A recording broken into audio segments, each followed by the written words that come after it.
1996, a quiet town in Montana. A young girl disappears without a trace. When her body is found, the truth is buried beneath layers of neglect and doubt. But decades later, a single piece of evidence would finally reveal the killer hiding in plain sight.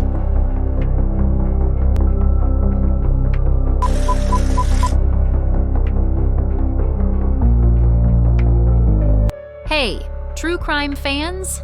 I'm your host, Iman, and I'm thrilled to share crime tales across times with you. Each episode will explore a new case, examining the evidence and discussing the twists and turns. My goal is to create a community where we can discuss these cases, share our thoughts, and learn from each other.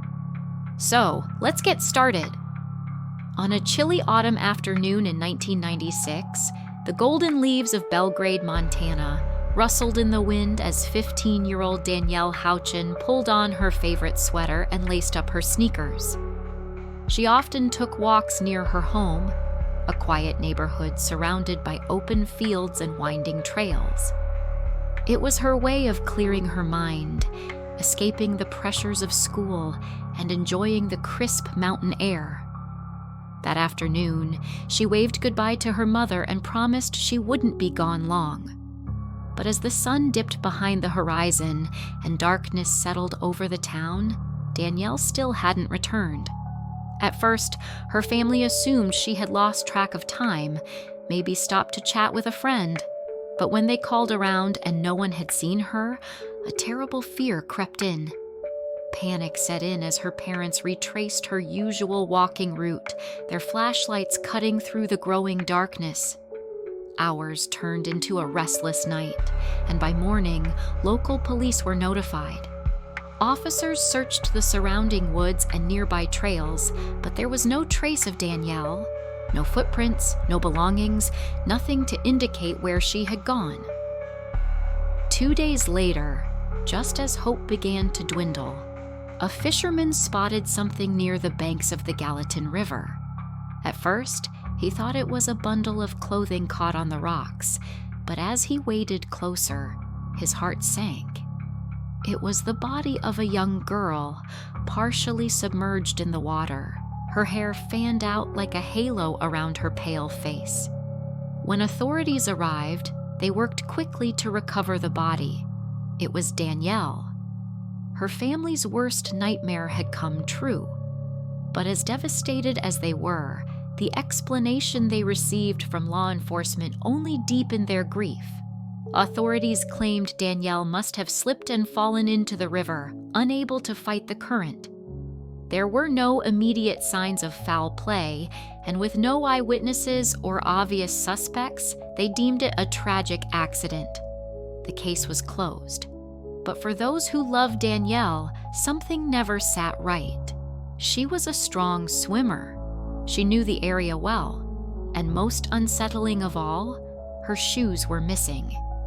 The local sheriff's office quickly determined that she had drowned, likely after slipping on the riverbank and falling into the water.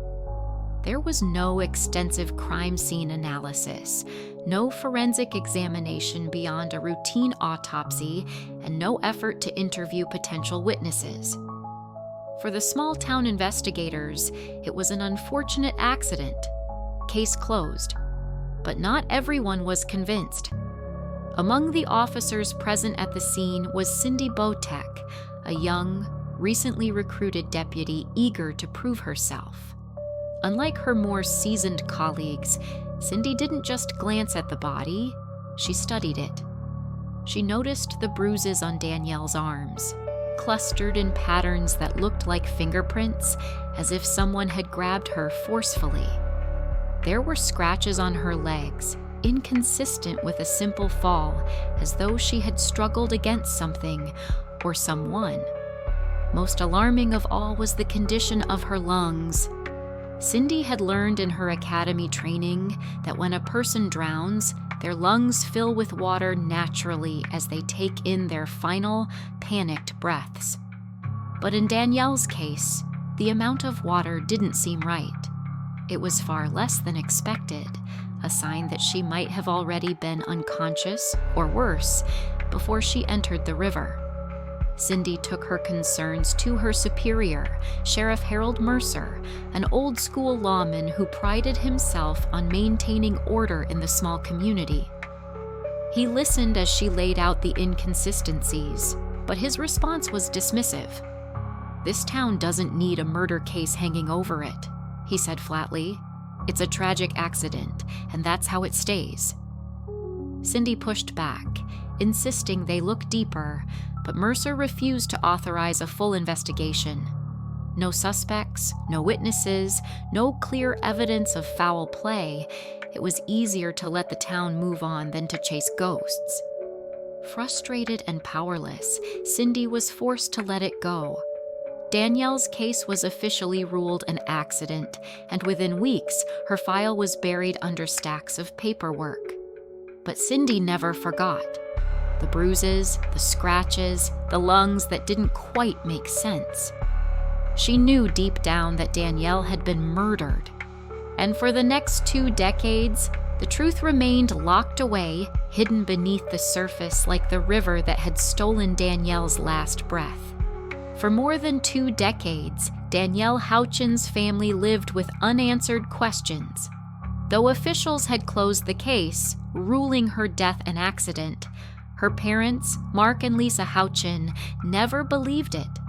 The bruises, the scratches, and the lack of a proper investigation haunted them.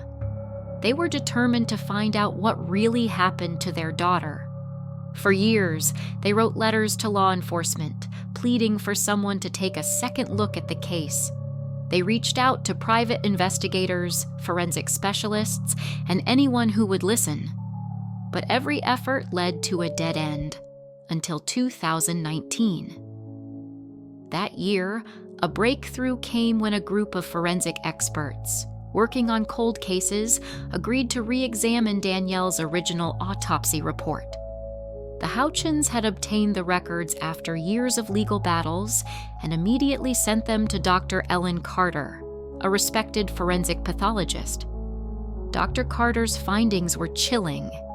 She found that Danielle had suffered multiple defensive wounds, cuts on her fingers and palms, bruises on her wrists and neck, and most disturbingly, signs of strangulation. The amount of water in her lungs, previously dismissed, was another major red flag.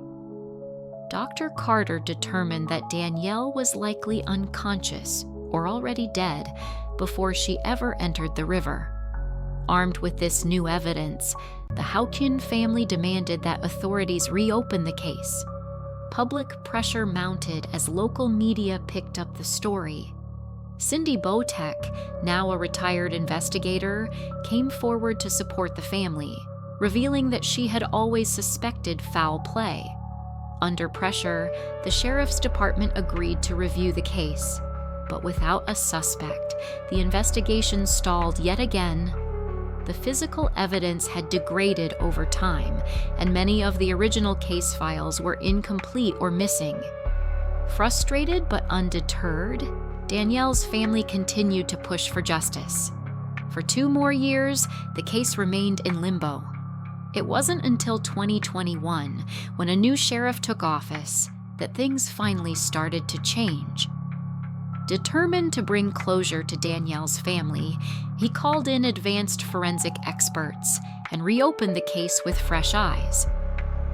What happened next would finally reveal the truth and prove that Danielle's killer had been hiding in plain sight all along. By early 2024, Danielle Howchin's case had remained unsolved for 28 years. The passage of time had erased many physical clues, but one thing had changed: technology. A new sheriff, James Holloway, took office with a promise to solve long-forgotten cases. Among them was Danielle's. Unlike his predecessors, Holloway took the case seriously and brought in forensic genealogy experts to analyze the limited DNA evidence that had been recovered from Danielle's body decades earlier.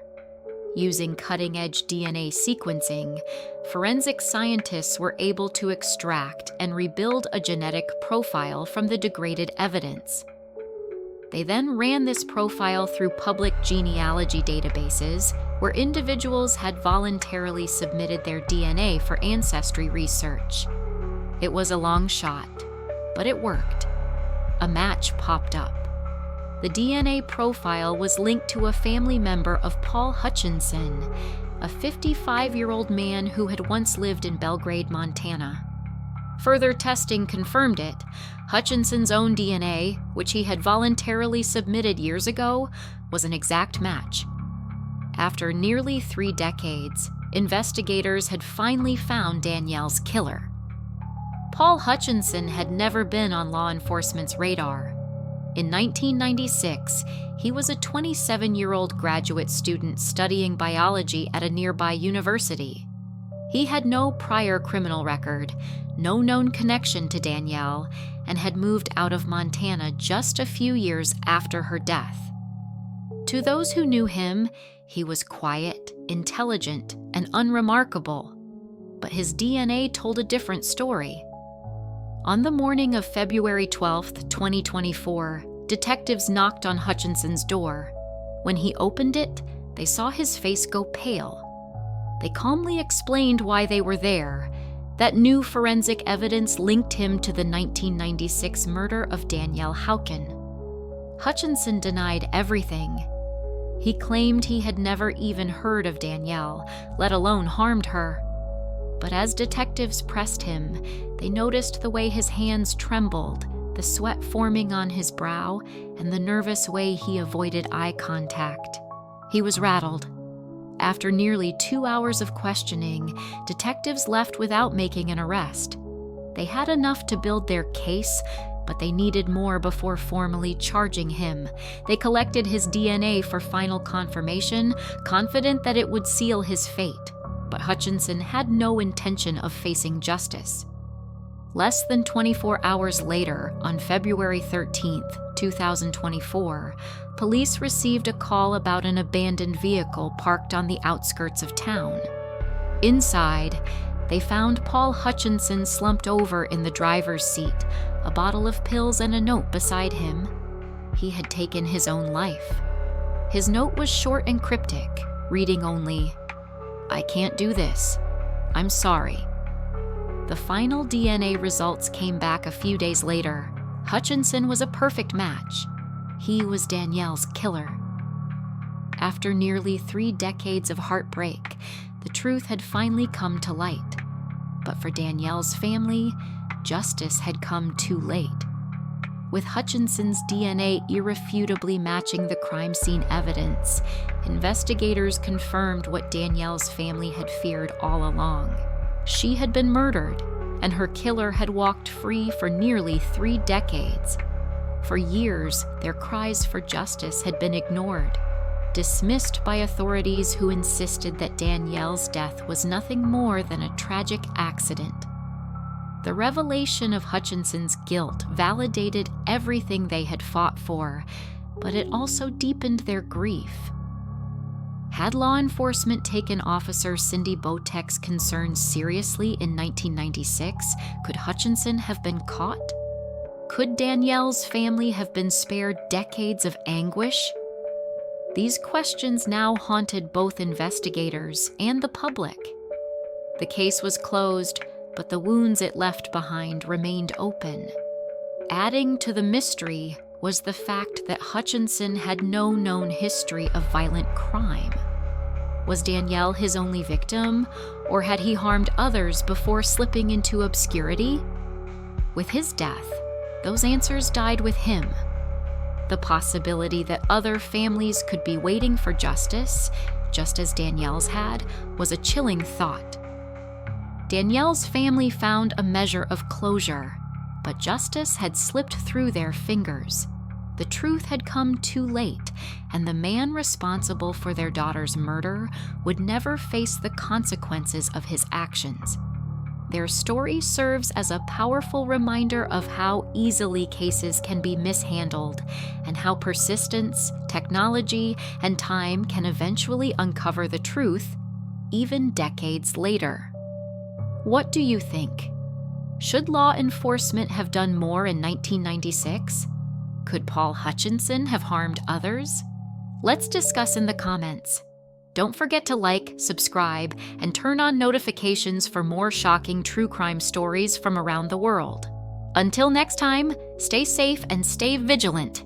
This is Crime Tales Across Times, signing off.